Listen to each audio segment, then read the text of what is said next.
تھی۔ رات آپ نے کوئی خواب تو نہیں دیکھا؟ اس نے کچھ سوچتے ہوئے پوچھا۔ اگر میں نے خواب دیکھا ہے تو یہ گلاب کا تازہ پھول کہاں سے آیا؟ واقعی بات تو آپ کی صحیح ہے۔ ہم دونوں کچھ دیر بیٹھے یہی سوچتے رہے، پھر اٹھ کر ہاتھ منہ دھو کر ناشتے کی ٹیبل پر پہنچ گیا۔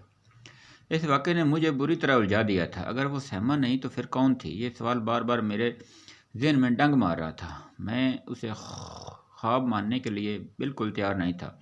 ایک تو خواب اتنا واضح نہیں ہوتا، پھر وہ گلاب کا تازہ پھول۔ یوں تو سیما کے اندر میں ہمیشہ میرے لیے پیار ہوتا تھا، لیکن گزشتہ رات اس کے انداز میں ایسی وارفتگی تھی جو پہلے کبھی محسوس نہیں ہوئی۔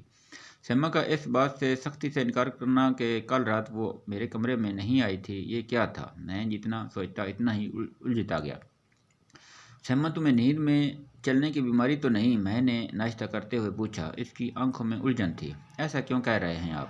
بعض اوقات انسان نیند میں وہ کام کر گزرتا ہے جس کا اسے جگنے پر احساس بھی نہیں ہوتا۔ میں نے اسے سمجھایا۔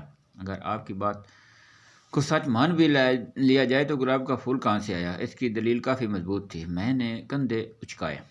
ایسے سر کھپانے سے کوئی فائدہ نہیں، پھر کسی وقت بات کریں گے۔ جب میں بینک کے لیے روانہ ہونے لگا تو سیما نے مجھے یاد دلایا۔ آج ضرور آپ عاد اور مومنہ کے ایڈمیشن کے لیے کسی اچھے اسکول کے بارے میں معلوم کریں۔ ٹھیک ہے، آج ضرور یہ کام کر لوں گا۔ سیما نے مجھے مسکراتے ہوئے رخصت کیا۔ اس دن میں بینک جا کر کچھ ایسا مصروف ہوا کہ سر کھجانے کی فرصت نہ ملی۔ خان صاحب، کیا سارے سال کا آج کام ختم کرنا ہے؟ عمران نے اندر داخل ہو کر کلاک کی طرف اشارہ کیا۔ دیکھیں کیا ٹائم ہو گیا ہے۔ میں نے دونوں ہاتھوں سے سر بلند کر کے اپنی ایک چھوٹی سی انگڑائی لی اور دیکھتے ہوئے سر کو کرسی کی پشت پر ٹکا دیا۔ سارا سٹاف جا چکا تھا۔ یار، آج تو وقت گزرنے کا احساس ہوا۔ نہ لنچ ہوا، نہ ہوش رہا، نہ کچھ کھایا، نہ کچھ پیا۔ رات کافی خماری میں گزاری ہے۔ ایسا کرو اسلم، چپراسی سے کہو کہ جلدی 2 کپ چائے لائے۔ میں نے چائے بنوائی اور ساتھ میں ہلکا پھلکا کھانے کے لیے انتظام بھی کیا۔ اس نے ملازم کو آواز دی، جلدی سے چائے لے آؤ۔ تھوڑی سی دیر کے بعد ہم ٹرالی دھکیا ہوا اندر آ گیا۔ چائے کے ساتھ بسکٹ سموسے بھی تھے۔ چائے پی کر عمران نے پوچھا، چلیں خان صاحب؟ دراصل آج ہوم گورنمنٹ نازش کا آرڈر تھا کہ میں ٹھیک 5 بجے گھر آ جاؤں۔ کسی سہیلی کے بیٹھنے کے سالگرہ پر جانا ہے۔ ٹھیک ہے، تم جاؤ، تھوڑا سا کام باقی ہے، سوچنا ہوں کیا ختم کر کے ہی اٹھوں گا۔ میں نے سامنے والی فائلوں کی طرف دیکھا۔ اشرف سیکورٹی گارڈ بیٹھا ہے، آپ کے جانے کے بعد لا کر کے چلا جائے گا۔ ٹھیک ہے، تم جاؤ۔ اس کے بعد میں دوبارہ کام میں مصروف ہو گیا۔ میں چونکہ اس علاقے میں نیا تھا، اس لیے مجھے معلوم نہ تھا کہ یہاں ہندو بھی رہتے ہیں۔ میں نے اس کی طرف سخت نظروں سے دیکھتے ہوئے پوچھا، کون ہو تم؟ اندر کیسے آئے؟ مجھے کچھ نہ بولا، یک ٹھک میری طرف دیکھتا رہا۔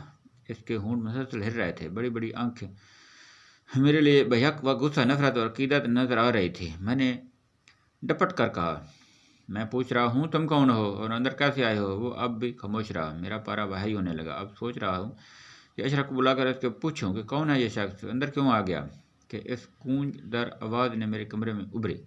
مہاشے اس مورخ کو کیوں تکلیف دیتا ہے؟ اس کا کوئی دوش نہیں۔ میں مہا پچا گرو ہوں، اگے روک نہیں بن سکتا۔ کمرے میں ناگوار بو پھیلی ہوئی تھی جس کا مبینہ شاہد وہ سادھو نما شخص تھا۔ میں پوچھتا ہوں کون ہو تم اور اندر کیسے آئے ہو؟ میں نے اپنا سوال دہرایا۔ مہاپرشوں سے اس طرح بات نہیں کرتے۔ اس کے کشادہ ماتھے پر بل پڑ گئے۔ بند کرو بکواس اپنی، نکلو یہاں سے۔ اس مرتبہ میں نے غصے سے کہا، تمہارے جیسے جلی پیر فقیروں کو میں بہت اچھی طرح جانتا ہوں۔ لوگوں کو جھوٹی باتیں بنا کر روب ڈالتے ہو اور رقم پٹورتے ہو۔ میں نے اسے بری طرح جھڑک دیا۔ اس کی آنکھ میں یکدم قہر اتر آیا۔ اس بار وہ بولا، اس کے آواز غصے اور نفرت سے بڑھ گئی تھی۔ یدی دیوی کا دھیان نہ ہوتا تو تم کدھر دیکھ لیتے؟ تم کتنے شکتی مان ہیں، پرنتو ہم کسی کارن چپ ہیں۔ مہان ہے دیوی۔ اس نے عقیدت سے آنکھیں بند کر لیں۔ اس نے غصے سے بیل بجائی، لیکن یہ دیکھ کر حیران رہ گیا کہ بیل بجانے کے باوجود اس میں سے آواز نہ نکلی۔ میں نے دوبارہ بٹن پر ہاتھ رکھا لیکن وہی نتیجہ نکلا۔ بار بار بٹن پر ہاتھ مارنے کے باوجود جب کوئی آواز نہ آئی تو میں جھنجھلا گیا۔ وہ مضحکہ خیز نظروں سے میری طرف ناکام کوششوں کو دیکھ رہا تھا۔ اس کے چہرے کے تاثرات مجھے یکس پا کر دیا۔ دفع ہو جاؤ یہاں سے، نہیں تو ابھی پولیس بلواتا ہوں۔ اس کی آنکھوں میں قہر اتر آیا۔ مجھے یہاں سے تیری سہاتائے کے کارن مدعو کے لیے بھیجا گیا ہے، پرنتو تو مورخ ہے۔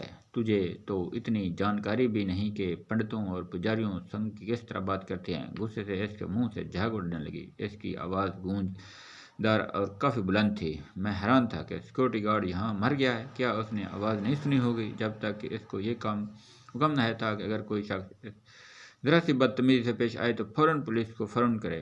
میں نے شیشے کی کھڑکی سے باہر دیکھا۔ سامنے دروازے پر سیکورٹی گارڈ گن پکڑے بادستور بیٹھا۔ سادھو نے میری طرف دیکھا اور اس کے بدے ہونڈوں سے معنی خیز مسکراہٹ تھی۔ تو واقعی مورخ ہے۔ اتنی سی بات تیری بدھی عقل میں نہیں آئی کہ وہ میری آواز نہیں سن سکتا؟ یدی ایسا ہوتا تو وہ اب تک اندر نہ آ جاتا۔ میں حیران تھا کہ یہ سب کیا ہے، بالآخر ہے کیا؟ بہتر ہے تم خود یہاں سے چلے جاؤ، ورنہ مجھے کوئی دوسرا طریقہ اپنانا پڑے گا۔ تم جیسے بہروپیوں کو میں اچھی طرح جانتا ہوں۔ تو واقعی مورخ ہے۔ جانے دیوی کو تجھ میں کیا دکھائی دیا جو مجھ جیسے مہان پنڈت کو تیرے پاس بھیج دیا؟ اس نے اپنا ہرزہ سرائی جاری رکھی۔ دیوی کی بھید دیوی ہی جانے۔ وہ مان ہے۔ وہ دوبارہ اپنی کسی دیوی کی تعریف میں لگ گیا۔ تم کون ہو اور کیا چاہتے ہو تم؟ اس بار میں نے ذرا نرم لہجے میں پوچھا۔ صحیح سوال میرے ذہن میں کھلبلا رہے تھے۔ یہ شخص کون ہے، اندر کیسے آیا اور اسے مجھ سے کیا کام ہے؟ دیوی کون ہے؟ میرے سوالوں کے انبار لگ گئے اور اس نے اپنا لہجہ بدلتے ہوئے پوچھا۔ اب تیری بدھی نے کام کرنا شروع کیا ہے۔ اس کی آنکھوں میں میرے لیے تمسخر تھا۔ مجھے غصہ تو بہت آیا لیکن ضبط کیے بیٹھا رہا۔ سن مورخا، بہت بڑی پرکشا آزمائش سے گزرنے والا ہے تو۔ تیری پتنی ہمارے کرایہ میں روک بنے گی اور دیوی ایسا نہیں چاہتی۔ اس سمے تجھے کچھ بتانے آیا ہوں۔ اس کا ایک لفظ میرے پلے نہ پڑا۔ مجھے تو تمہاری ایک بات سمجھ نہیں آ رہی دیوی پرکھا، یہ سب کیا بکواس ہے؟ میں اس قسم کی باتوں میں آنے والا نہیں۔ جا کر کسی اور کو بیوقوف بناؤ۔ میں نے اسے جھڑک دیا۔ غصے سے اس کا چہرہ سیاہ پڑ گیا۔ دیوی کی سوگ، یدی اس کا دھیان نہ ہوتا تو میں تجھے ابھی بتاتا کہ کون ہو اور کیا کر سکتا ہوں، پرنتو وہ غصے سے بل کھا کر رہ گیا۔ اس کی آنکھوں میں بیک وقت غصے اور بے بسی کے جیسے تاثرات موجود تھے۔ تم جاتے ہو یا میں پولیس کو بلاؤں؟ میں نے فون پر ہاتھ اٹھایا۔ تو بڑا بھاگشالی ہے جو اتنی بڑی شکتی تجھے بیٹھے بٹھائے مل گئی، جسے پراپت کرنے کا کارن کئی سادھو اور پنڈت پرلوک سدھار گئے۔ اس سمے دیوی نے ہی مجھے یہاں بھیجا ہے کہ تجھے جیسے مورخ کو سمجھاؤں کہ جن کھٹنائیوں میں تو پڑنے والا ہے ان سے بچ جائیے۔ وہ خلا میں گھورتے ہوئے بڑے پر اسرار انداز میں بولا۔ تیری اس دیوی کو مجھ سے کیا ہمدردی ہے جو مجھے بچانا چاہتی ہے، اور تو مجھے کیا سمجھانے آیا ہے؟ میں اس کی فضول بکواس سے بیزار ہو گیا تھا۔ تو اپنی دھرم پتنی کو طلاق دے دے، وہ بولا۔ بکواس بند کر حرام زادے۔ میں نے غصے میں سامنے پڑی پتھر کی وزنی ایزش ٹرے اٹھا کر اسے دے ماری۔ سیما کے بارے میں اس کی بات سن کر میں غصے میں آ گیا۔ ایش ٹرے گولی کی طرح اس کے سر پر لگ گئی، لیکن اگلے لمحہ مجھے حیران کر گیا۔ ایش ٹرے کے اس سر سے ٹکرا کر یوں پاش پاش ہوگی جیسے اس کا سر چٹان کا بنا ہوا ہے۔ آنکھیں کھول کر انگاریں جیسی ہوگی۔ اس میں بجلیاں گرنے لگی۔ تو نے مجھ پر ہاتھ اٹھایا ہے، مہاراج امر کمار پر۔ وہ غصے سے کانپنے لگا۔ اس نے اپنا دایاں ہاتھ میری طرف اٹھایا۔ اس کے ہونٹ تیزی سے ہلنے لگے۔ وہ کچھ پڑھ رہا تھا۔ اچانک اس نے چونک کر چھت کی طرف دیکھا۔ کچھ دیر وہ اسی حالت میں کھڑا رہا، پھر کسی نادیدہ وجود سے مخاطب ہوا۔ دیوی مجھے مت روک۔ تو جانتی ہے اس مسئلے نے مجھ پر وار کیا ہے، مہاراج امر کمار پر۔ میں اسے بھسم کر دوں گا۔ کچھ دیر وہ تذبذب کی حالت میں کھڑا رہا، پھر میری طرف دیکھ کر بولا۔